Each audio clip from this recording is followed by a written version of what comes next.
இரவு வரும் நேரத்திலே நிம்மதியாக தூங்க வைப்போம்.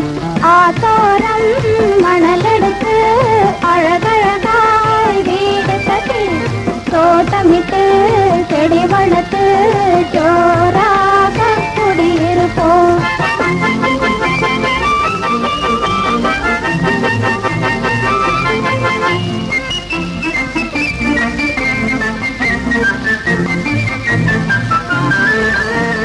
பத்து விரல் மோதிரமாம் பவளமணி மாலைகளாம் முத்துவடம் பூச்சரமாம் மூக்குத்தியாம் தோடுகளாம் அத்தையவள் சீதனமாம் அத்தனையும் வீடு வரும்.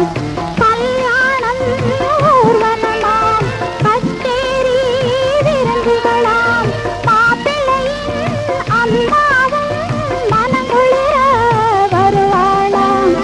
அம்மாவின் கால்களிலே அன்புடனே வணங்கிடுவோம்.